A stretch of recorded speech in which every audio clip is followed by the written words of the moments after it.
You're listening to Off Your Rocker, a SeniorVu podcast with your host, Billy Daniels and Valissa Smith. And today's topic is marketing automation. And today we're going to learn what it is. We're going to learn some history about it. We're going to be educated by a true marketing automation pioneer who just happens to be the CEO of SeniorVu. Ladies and gentlemen, please welcome to the studio, back by popular demand, Tim Donnelly. Yeah. Yes, he's here. Was that entrance okay? I can do That was do it again. Yeah. Yeah. Awesome. All right. There's some headsets for you. He's never fun. I know. He's never fun. Never any fun. He's never fun. So what is marketing automation? Yeah, pull that mic in there. Yeah. What is marketing automation? Marketing How would automation. you describe that? So a lot of people have different versions, right? Mm-hmm. So our version is putting a message into motion that's connected to attribution. It just makes marketing campaigns go automatically. And really, it's just trying to send the right message to the right person at the right time in a systematic way. Right. Reducing human error, less on humans having to send any sort of email or follow-up task or anything. Repetitive tasks. Humans. Yeah, darn Jack humans, yeah. Jack everything up. Yeah, exactly. Well, and it's the efficiency of that. But different people or companies think that marketing automation is different things. So, like, I don't know how deep we want to get into this at this very minute, but I want us to talk about that at some point within this next half hour to explain the difference between true marketing automation that is automatic and that is effective versus here's a platform that this is what this does, right? Right. So your history, around marketing automation. Share that, Tim.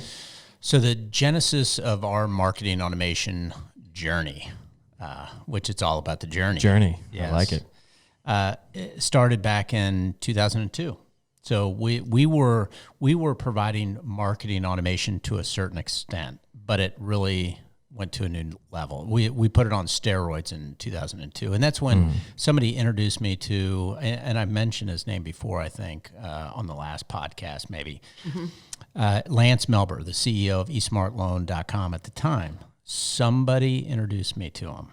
And this is when you were in mortgage. Yeah, well, this is when we started SoftVu. We're 3 years old. We were doing all kinds of different things for different industries. Okay. And then somebody introduced us to this gentleman, entrepreneur, Lance Melber. So Lance says, I love what you're doing with these videos that we were making for people like Lamar Hunt or American Express, or we put messages into motion. But they were all list driven. So you had to get a list or had to type in an email address and then you sent the message off. Right.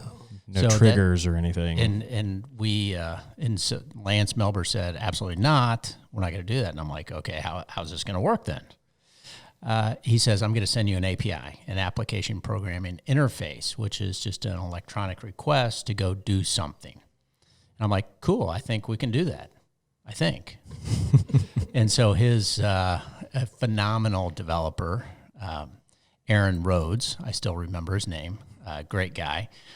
He helped us write our first API that put the messages into motion. So what they wanted to do was they wanted to send a video welcome message to these leads that they were getting from LendingTree. And so they would send us a request saying that John Doe, loan officer with eSmart Loan, was assigned to this lead, Susie Q, based out of Louisville, Kentucky, and we want to send that welcome message from LendingTree from John Doe to Susie Q. And the API comes into us, we assemble the message, and it goes out under John Doe's name. The cool thing was when Susie Q looked at that video, John Doe got an immediate response, what we called a tap on the shoulder. So it was great. It became addictive for the loan officers because they knew exactly when to call that lead, because not always would that lead be available on the first attempt that John Doe would make to Susie Q. So that led us to start building all kinds of other messages that would be triggered out through an API. And so the thing was, we didn't have a list. There was no uploading lists like you do on HubSpot or some of these other platforms. Everything was connected to the CRM and the status. Now, the interesting thing was that we used attributes to drive the versioning of the message. Attributes being what type of product request did that consumer want? Was it a purchase loan or a purchase mortgage loan, or was it a refinance? And so also, were they in a certain state? Was it connected to Zillow versus LendingTree? And so all those were attributes that then flexed in the different versioning of the messages. And so we were sending out 7 to 10 million versions of messages on a monthly basis for the banking industry. So they stress tested the living heck out of us, making sure everything was automated, everything flowed back through webhooks into their systems, their data warehouses, so they could report on these things. So that's what, from 2002 to today, it's still happening. That's what type of automation we're delivering for the banking industry. It's impressive. Totally impressive of where you started. And so with that comes a lot of detail that I really think we ought to get into today if we can. And messaging is one of them, because I think that where a lot of these other platforms come in and they go, here's this pretty thing, and you can, create these messages and drip campaigns, blah, blah, blah, blah, blah. We have had all this experience. You have had all this experience of the type of messages and how to construct those messages and A/B testing around those messages and all of that. So there's so much more than, yes, this is very cool and we have experience, but talk about the messages. Sure. So first of all, the average bank, and this is probably true with senior living, the average bank probably had 400 versions of messages.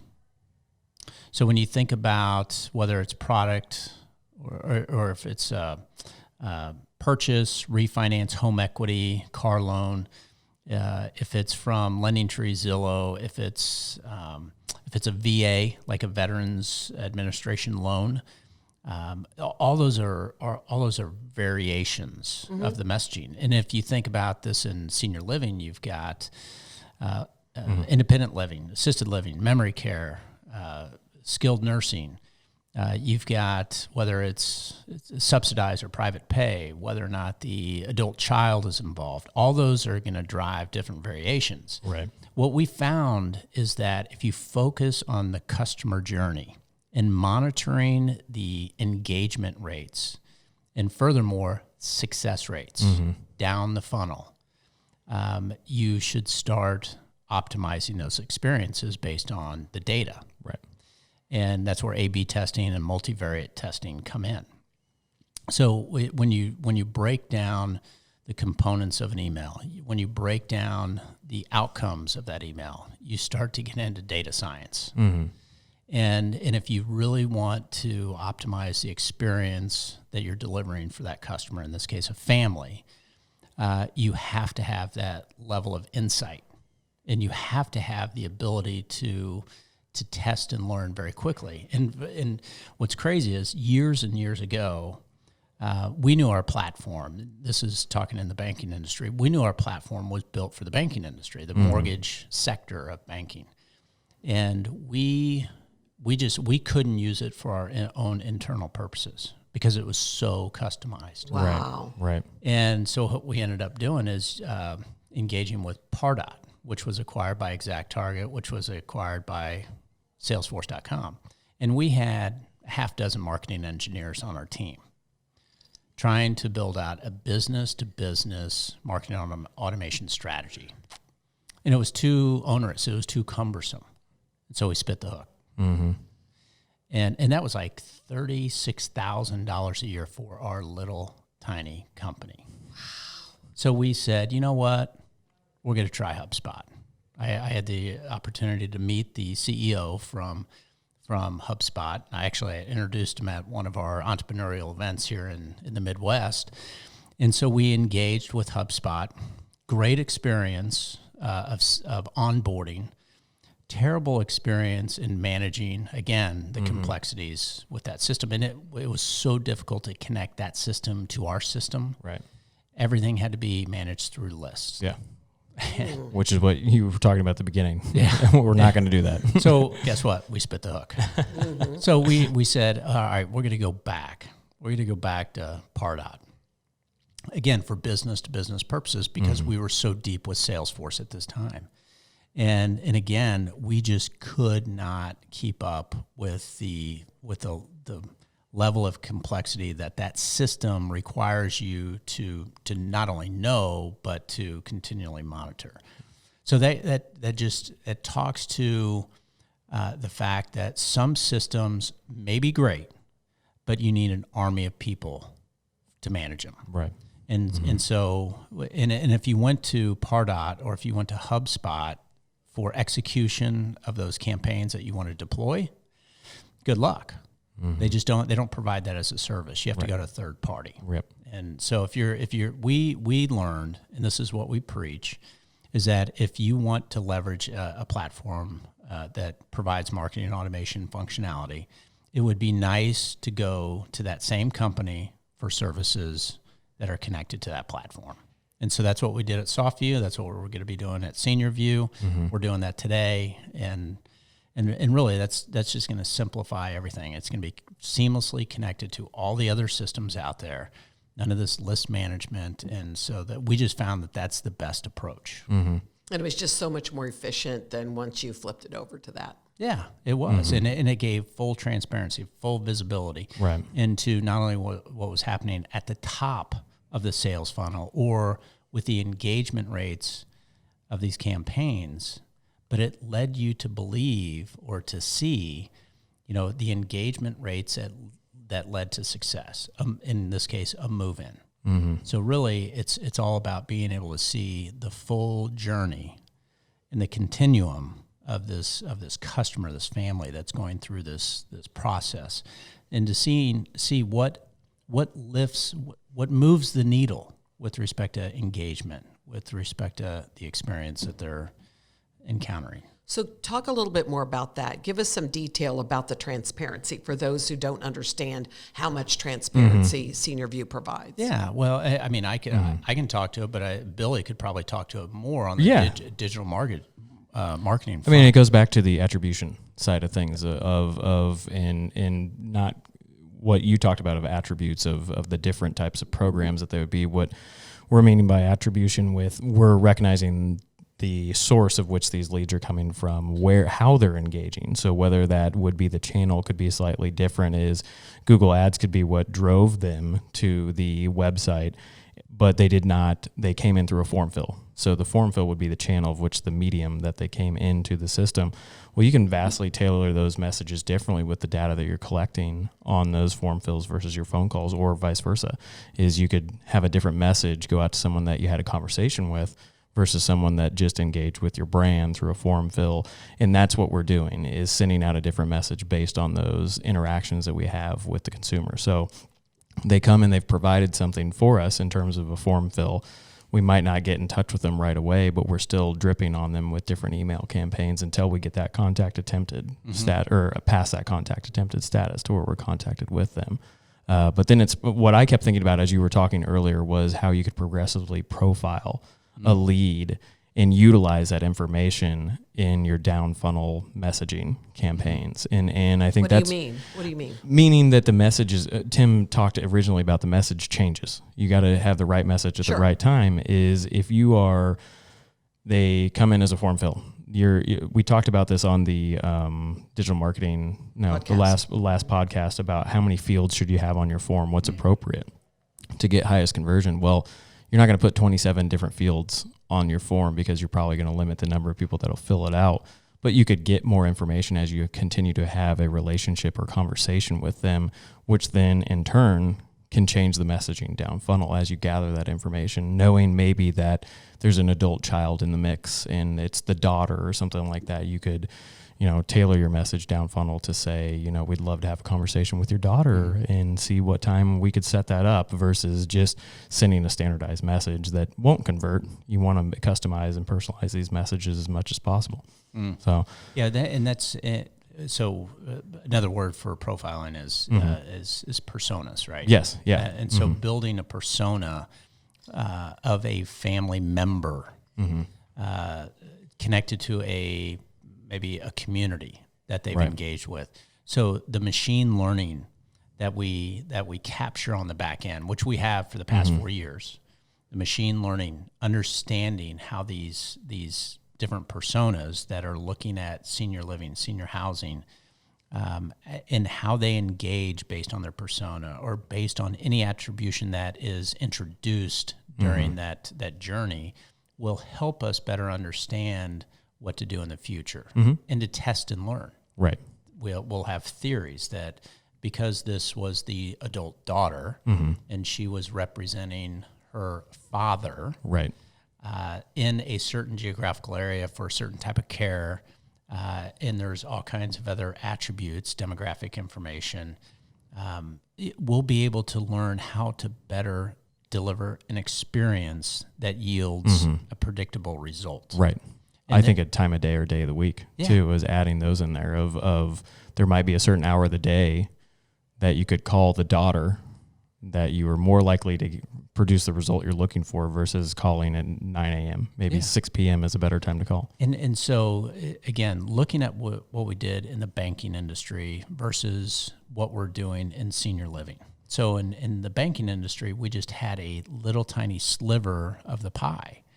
And although we did have full transparency and complete integration with all of the other partners in the ecosystem, there was some fragmentation. There was some, there were some headwinds with respect to really being able to move the needle on behalf of our client at that time, versus what we're doing today is we're providing a larger piece of the pie.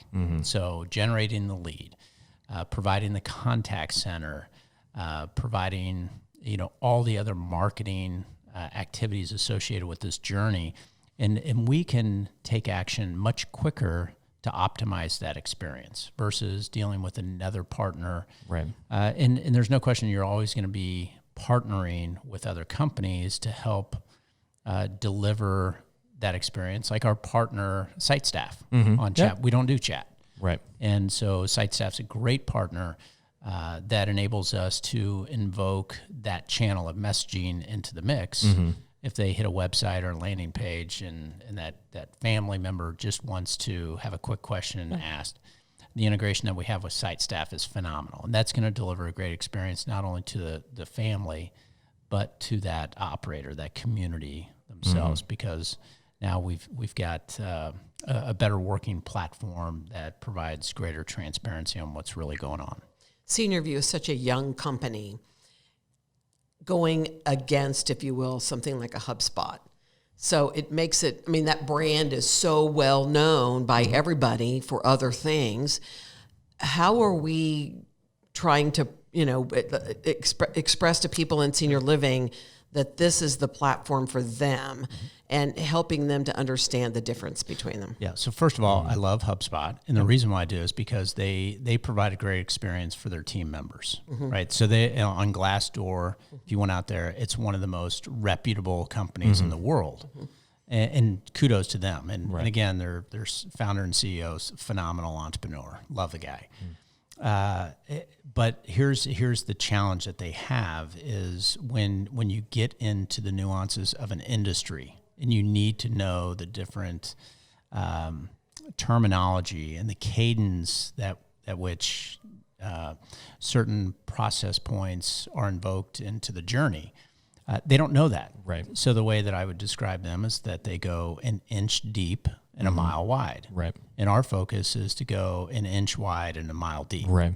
And we learn that provides extreme value to our clients and their constituents when you focus on a vertical market and you know everything about it. So we're fortunate to have a phenomenal team of experts here at SeniorVu. We hire within the industry. Many of our FAM team members come from the healthcare sector. our vice president of client success, comes from the industry, Stephanie Peaster. And so it enables us to not only take the technology, but the industry expertise and really help our clients, the communities, the operators, deliver that great experience through marketing automation, through the journeys that we're building for them. Yeah, totally agree. All the things that he's saying about.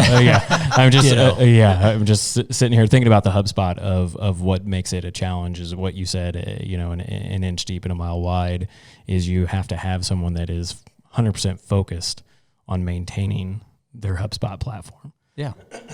For them. I mean, that's really hard to do. And again, I we're not bashing HubSpot. We love HubSpot. It's not tailored to the senior living industry. And that's one question that I have is what when we were at Smash, it was a hot topic was marketing automation. And what is your perception of why is the senior living industry struggling, or why are they so late to the game in adapting to using marketing automation?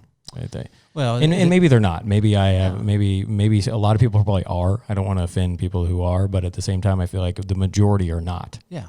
Well, there's certain industries out there that are early adopters of new technologies.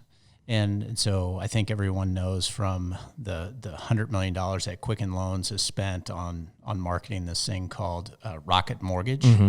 Never heard of it. Never. Right, Mr. Fowler. Yeah, Ricky Fowler.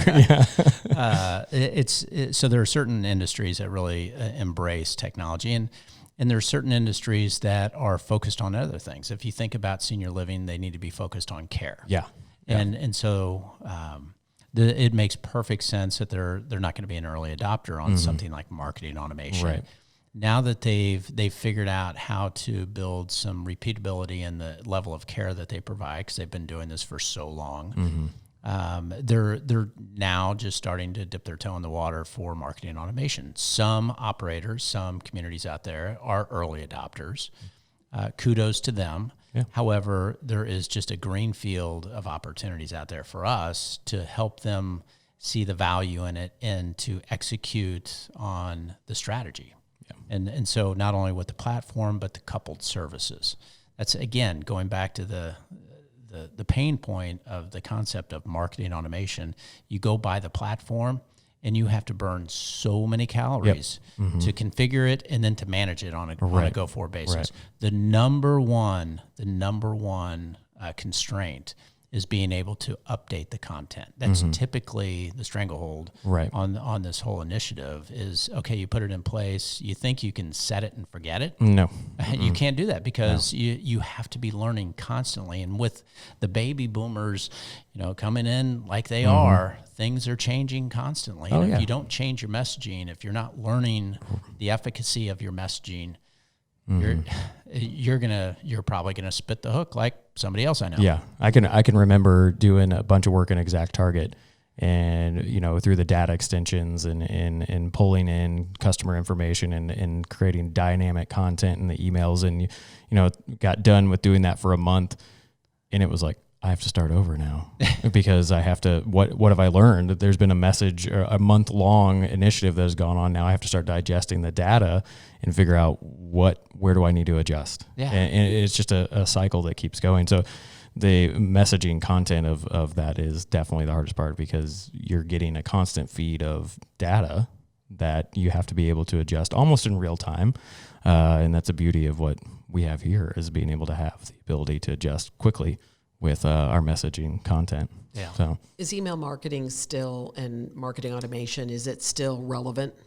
Well, so I think that goes back to the definition of marketing automation. In the new wave definition of marketing automation, it's all different types of communication channels, not only email, text messaging, social messaging, or social media. It's typically online, instant messaging. But yeah.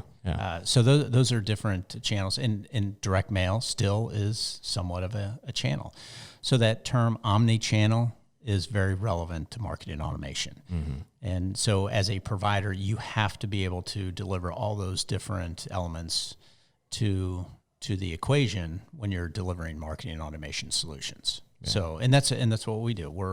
not only email, but we're rolling out our text messaging on, and someone out there in Dallas, Texas might like this, just in next week. We're rolling this out. I can't say because we're under an NDA, right? But so she will like it when that's deployed. We've got direct interface with direct mail houses. We'll be able to send an API to them to execute the direct mail campaigns as a component of the journey, right?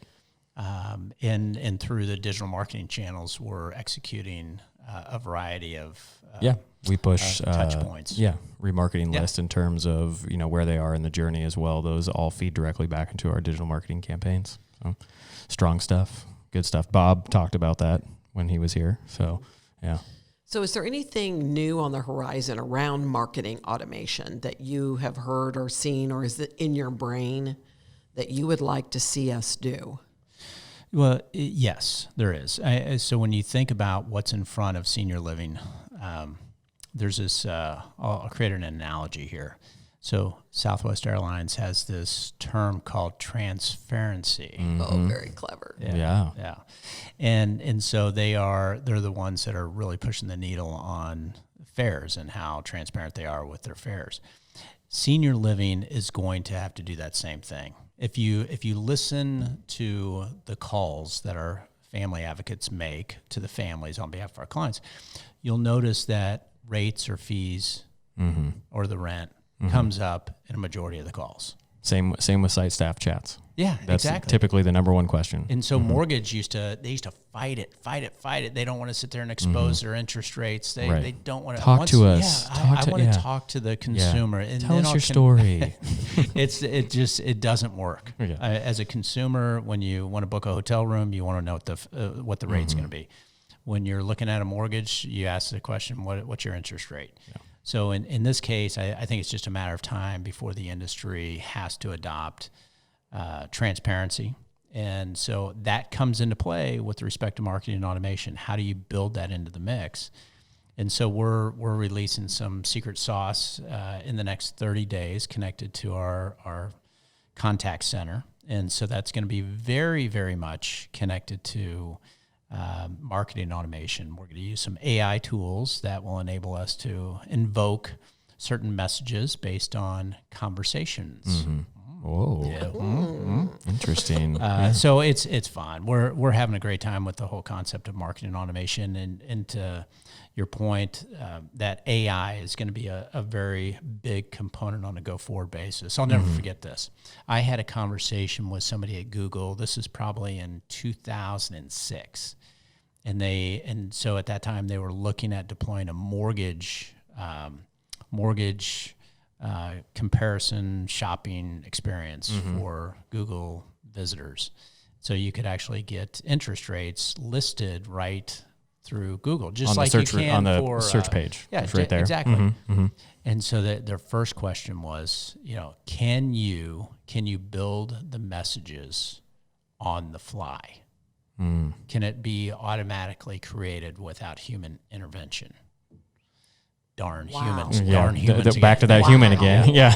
And I said, no, there is human intervention in creating the campaigns, right. But there is automation with respect to rotating messages in and out based on A/B testing logic. And he goes, no, it's not good enough. So I'll never forget that. And I was like, oh, man, we could have. I mean, yes. We're working on it. Yeah. And we are. What's crazy is today that is happening. Yeah. We are working on the ability to create dynamic messaging without human intervention.